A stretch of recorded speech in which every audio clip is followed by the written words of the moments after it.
ज़्यादा सीधे मत बनो, सीधे पेड़ जल्दी काट लिए जाते हैं। आज की कहानी के माध्यम से आपको कुछ ऐसे तरीके पता चलेंगे जिनसे आप धोखा खाने से खुद को बचा सकते हैं। भावनात्मक रूप से कमज़ोर आदमी का लोग हमेशा फ़ायदा उठाते रहते हैं। हम सब ने देखा होगा, हमारे पास जो भी इंसान नरम दिल का होता है, यानी कि भावनात्मक रूप से करुणावान होता है, वह अपनी करुणा से बस दूसरों की सहायता तो कर देता है, लेकिन बदले में उसे हमेशा धोखा ही मिलता है।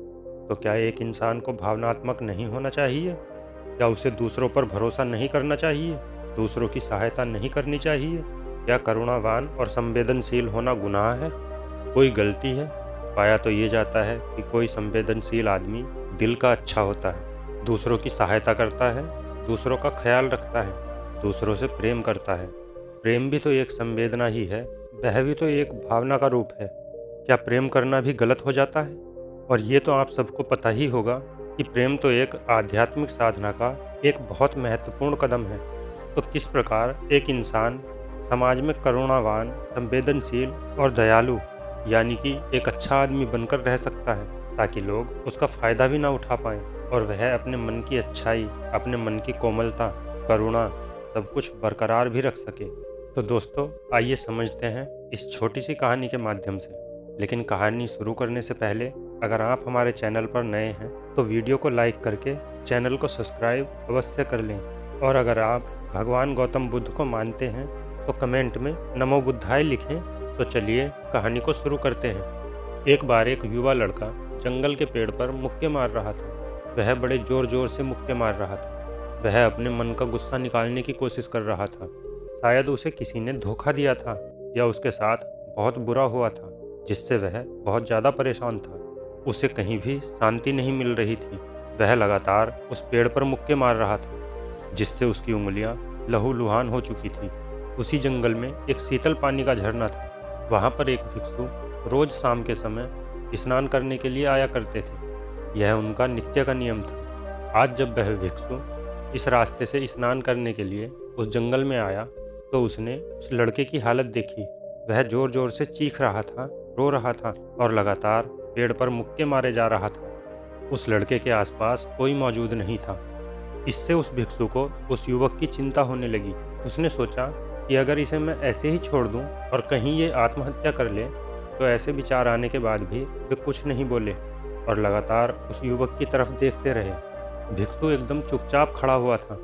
उसने युवक से कुछ नहीं बोला, कुछ नहीं कहा, बस वह लगातार उसको देखता रहा। कुछ देर तक तो उस युवक ने उस भिक्षु को नज़रअंदाज किया, लेकिन कुछ देर बाद उसे अजीब सा लगने लगा। उसने सोचा, ना तो ये मुझे रोक रहा है और ना ही कुछ कह रहा है, ये तो बस मुझे देखे जा रहा है। इसका क्या मतलब है? बड़ा ही अजीब आदमी है। ऐसे ही विचार उस लड़के के मन में उठने लगे। जब कुछ देर बाद भी वह भिक्षु कुछ नहीं बोला तो लड़के ने अचानक से उससे पूछा कि महाशय, आप अपने रास्ते क्यों नहीं चले जाते? आपको क्या मतलब है? आप खड़े हुए मुझे क्यों देख रहे हैं? भिक्षु ने बड़े शांत स्वर में कहा, मैं तुम्हें रोक नहीं रहा हूँ, तुमसे कुछ कह नहीं रहा हूँ, तो मुझसे तुम्हें क्या परेशानी है? मेरी ही तरह ये पेड़ पौधे, ये पक्षी सब तुम्हें देख ही तो रहे हैं। जब इनसे तुम्हें कोई परेशानी नहीं है तो मुझसे परेशानी क्यों है? ये सुनकर लड़का जोर से चीख कर बोला, मुझे सबसे परेशानी है, मैं सबसे नफरत करता हूँ। यहाँ पर सब धोखेबाज गद्दार होते हैं। इस दुनिया में कोई किसी का नहीं होता। और इस तरह बोलते बोलते वह फूट फूट कर रोने लगा। वह रोए जा रहा था और भिक्षु उसे देखे जा रहे थे। वे उसे चुप करने की कोशिश भी नहीं कर रहे थे। ये बात तो उस लड़के को और भी ज़्यादा अजीब लगी। अब रोना छोड़कर उस लड़के ने सीधे खड़े होकर उस भिक्षु से कहा, बड़े अजीब आदमी हो कि सामने कोई इंसान रो रहा है, दुखी है, परेशान है और आप उसे चुप भी नहीं करा सकते। आपके मन में बिल्कुल भी संवेदना नहीं है। बड़े अजीब और कठोर हृदय वाले साधु हो। आपको अपने साधु होने पर खेद होना चाहिए। और ऐसे ही जाने क्या क्या जली कटी बातें वह उस भिक्षु को सुनाने लगा। कुछ देर बाद जब युवक की सारी भड़ास निकल चुकी थी, तब भिक्षु ने बड़े ही शांत स्वर में कहा कि आज मैं तुम्हें कंधा दे सकता हूँ, तुम्हारे आंसू पोंछ सकता हूँ, लेकिन इससे तुम्हारी समस्या का समाधान नहीं होगा। कुछ देर के लिए तुम्हारा मन बहल जाएगा, बस उसके बाद फिर वही जिंदगी, फिर वही लोग जो आज कंधा देने के लिए भी तुम्हारे पास नहीं है। फिर से तुम उसी ज़िंदगी में लौट जाओगे कोई तुम्हें धोखा देगा, कोई तुम्हारा फ़ायदा उठाएगा और तुम अपने मन को ऐसे ही तकलीफ़ पहुंचाते रहोगे। तो आंसू पोंछने की बजाय तुम्हें मुझसे कुछ ज्ञान की बातें सीखनी चाहिए, जिससे तुम्हें जीवन में कोई भी धोखा न दे सके, तुम्हारी अच्छाई का कोई भी फ़ायदा न उठा सके।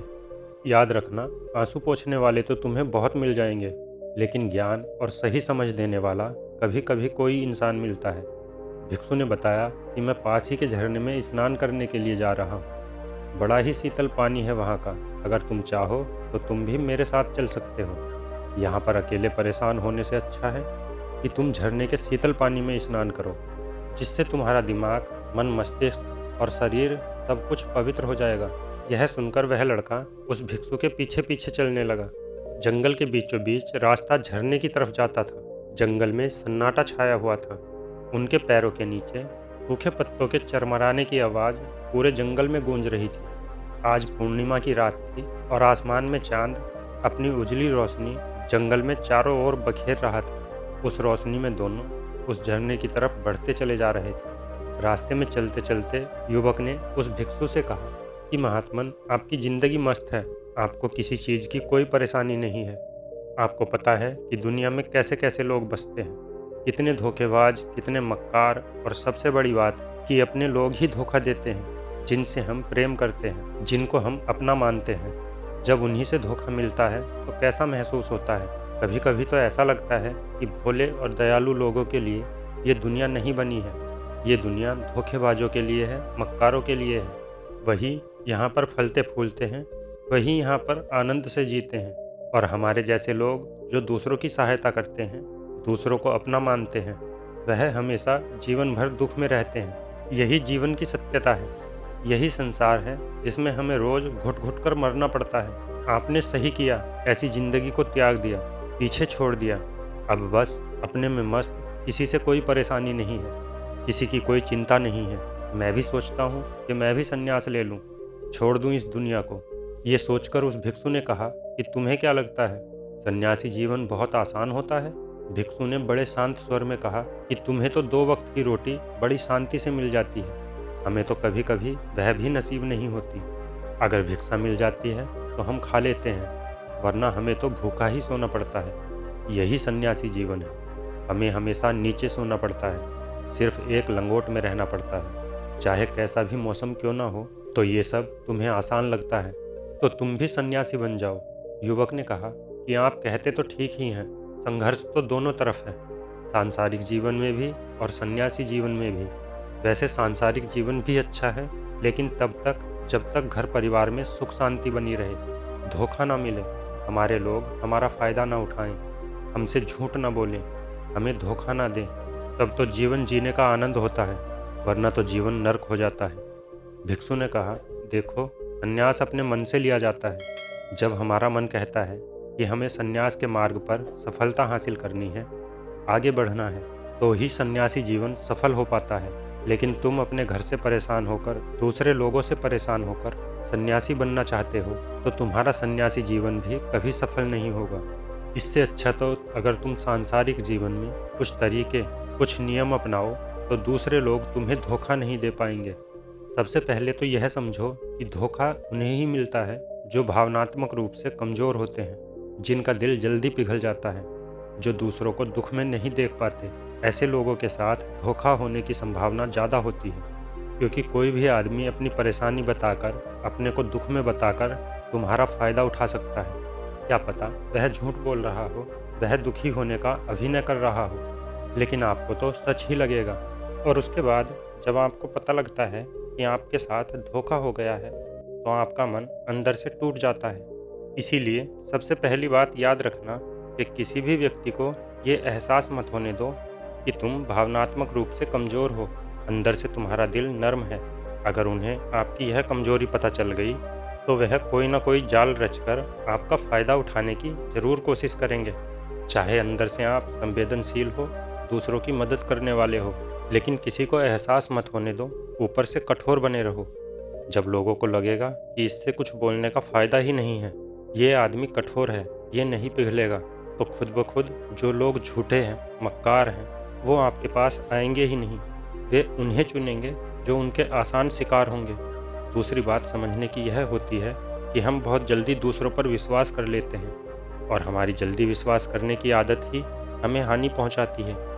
2 दिन तुम्हें किसी से मिले हुए नहीं होते हैं और तुम एक दूसरे के हो जाते हो, एक दूसरे पर पूरा भरोसा करने लग जाते हो और यह भरोसा तीसरे दिन टूट जाता है और फिर तुम्हें धोखा मिलता है और तुम परेशान होते हो। इसीलिए समय दो। किसी भी चीज़ को, किसी भी रिश्ते को आगे बढ़ाने के लिए समय की ज़रूरत होती है। समय के साथ तुम्हें सामने वाले इंसान की अच्छाई या बुराई पता चलती है। तब तुम्हें पूर्ण रूप से पता चलता है कि वास्तव में इंसान कैसा है, अच्छा है या बुरा है, और वह कुछ समय देने के बाद ही होता है। इसीलिए जल्दी किसी पर विश्वास मत करो। अगली पहचान या अगला तरीका समझने के लिए तुम्हें ऐसे लोगों को समझना होगा जो दूसरों की चापलूसी करते रहते हैं। कुछ लोगों की आदत होती है चापलूसी करने की। आपके सामने आपकी बड़ाई करेंगे, आपके बारे में अच्छा अच्छा बोलेंगे और आपको लगेगा कि यह इंसान कितना अच्छा है, मेरे से कितना प्यार करता है। लेकिन वास्तव में उनकी यह चापलूसी एक जाल होती है ताकि वह आपका दिल जीत सके। और उनको चापलूसी करने का मौका तभी मिलता है जब आप दिखावा करते हैं। अगर आप उनकी चापलूसी से प्रभावित ही नहीं होंगे तो कुछ समय बाद वे चापलूसी करना बंद कर देंगे। इसीलिए किसी के सामने दिखावा मत करो, वरना आप तो आकर्षण के केंद्र बन जाते हो। लोगों को लगता है कि शायद इसके पास बहुत ज़्यादा धन संपदा है, इसीलिए इतना दिखावा कर रहा है। और इसी वजह से जो लोग आपका फ़ायदा उठाना चाहेंगे, आपके करीब आने की कोशिश करेंगे, आपकी चापलूसी करने की कोशिश करेंगे। अगला नियम बताते हुए भिक्षु ने झरने की तरफ इशारा किया। वे झरने के पास पहुंच चुके थे। युवक को भी एहसास हो चुका था क्योंकि वहां पर ठंडी ठंडी हवा चल रही थी।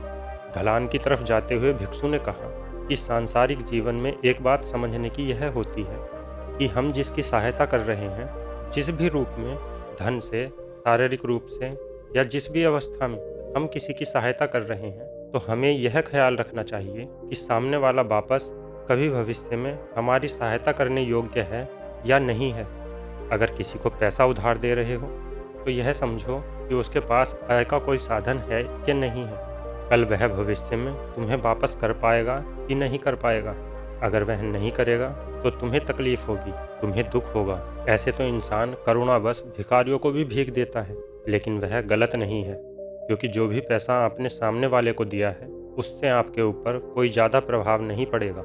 अगर वह आपको वापस भी नहीं लौटाएगा, तो अगर किसी ऐसे इंसान को पैसा देना है जो कभी वापस नहीं लौटा पाएगा, तो उतना ही देना जिससे तुम्हारे ऊपर ज़्यादा दबाव ना बने। अगर वो वापस भी ना लौटाए तो तुम्हें ज़्यादा दुख ना पहुँचे। अब तक वे दोनों झरने पर पहुँच चुके थे। दोनों ने अपने कपड़े उतारे और उस झरने के शीतल पानी में कूद पड़े। पानी बहुत ठंडा था। उन दोनों की सारी थकान, सारी उदासी पल भर में ही दूर हो गई। स्नान करने के बाद दोनों एक पेड़ के नीचे उस झरने के सामने बैठकर बातें करने लगे। भिक्षु ने उसे आगे समझाते हुए कहा कि शुरुआत में लोगों को नज़रअंदाज करना सीखो। जब तुम किसी को शुरुआत में नज़रअंदाज करते हो तो जो भी लोग लालच की वजह से तुम्हारे पास प्रभावित हो रहे थे, उनकी छटनी हो जाएगी।